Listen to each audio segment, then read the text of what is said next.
देख रहे हैं द JNF न्यूज और मैं हूं आपके साथ नीतू सिंह। इस समय हमारे साथ leader of opposition Sunil Sharma ji है। सुनील शर्मा जी 12 साल बेमिसाल और मोदी जी एक ऐसे लीडर हैं जो अब तक के सबसे ज्यादा सर्विंग लीडर जो है वो मानेंगे हैं। किस तरह से व्याख्यान करेंगे आप इस चीज का? देखिए, स्वतंत्र भारत के इतिहास में ये स्वर्णिम अक्षरों से लिखा जाएगा कि एक ऐसा व्यक्ति जो गरीब और एक मजदूर के घर पैदा हुआ और जिसने अपने व्यक्तित्व के मैं कहूँगा एक पराकाष्ठा, एक व्यक्तित्व इतना बड़ा कर लिया कि आज देश नहीं पूरा दुनिया जिसका लोहा मानता है और जिसमें वो खूबी है कि पूरे देश के हर नागरिक को गौरवान्वित किया। निर्वाचित प्रधानमंत्री के रूप में सबसे लंबा कार्यकाल का कीर्तिमान स्थापित किया। भारतीय जनता पार्टी के रूप में ही नहीं, देश के एक नागरिक के रूप में मैं अपने आप को हर्षित और गौरवान्वित महसूस करता हूं कि नरेंद्र मोदी जी हमारा नेता है, नरेंद्र मोदी जी हमारे प्रधानमंत्री हैं, जिन्होंने इस प्रकार से अपने देश को विकसित किया है, जिन्होंने इस प्रकार से देश में विकास किया है कि आज हर देश का नागरिक नरेंद्र मोदी जी के लंबी आयु और अच्छे स्वास्थ्य की कामना करता है। सर, जम्मू कश्मीर स्टेटहुड को लेकर इस समय जो है chief minister Omar Abdullah home minister Amit Shah ji से मिले हैं। क्या लगता है कि स्टेटहुड को लेकर जो उनकी मंशा है वो एक दिन पूरी होगी?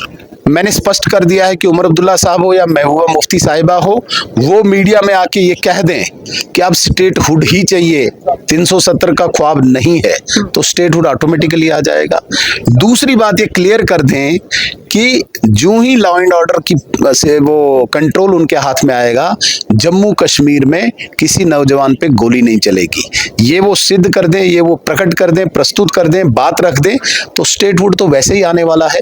लेकिन जो जम्मू कश्मीर में दो परिवार, दो चेहरे लेके, दो चरित्र लेके लोगों को गुमराह कर रहे हैं कि वहां पे दिल्ली में जाके स्टेटहुड हम मांगेंगे, यहाँ पे आके वो 370 का ख्वाब दिखाएंगे, ये तो नहीं होगा ना। प्रोटेस्ट की भी तो बात की है। प्रोटेस्ट आज उनके वालिद साहब ने सारी बातें सुबह उठ के जब उन्होंने फोटो आदरणीय नरेंद्र मोदी जी के साथ अपने बेटे का देखा तो एकदम बात ही पलट दी। आज सुबह मैं सुन रहा हूं कि फारूक अब्दुल्ला साहब कह रहे हैं कि अब मुझे किसी को भी साथ लेने की आवश्यकता नहीं है, मुझे किसी को भी इन्वाइट करने की आवश्यकता नहीं है। और आते आते ये जो दाछीगाम का एग्रीमेंट था कि हम पूरे कश्मीर को यूनाइट करके हम जंतर मंतर पे जाएंगे, जिसका आधा मुझे लगता है कि काम फारूक अब्दुल्ला साहब ने कह दिया कि हम नहीं, आधा जो बाकी बचा है मॉनसून सेशन तक ये उनको कहने की आवश्यकता नहीं होगी। ये खुद ब खुद कहेंगे कि हमें स्टेटहुड नहीं मांगना है, स्टेटहुड वैसे ही आने वाला है, भारतीय जनता पार्टी का एजेंडा है।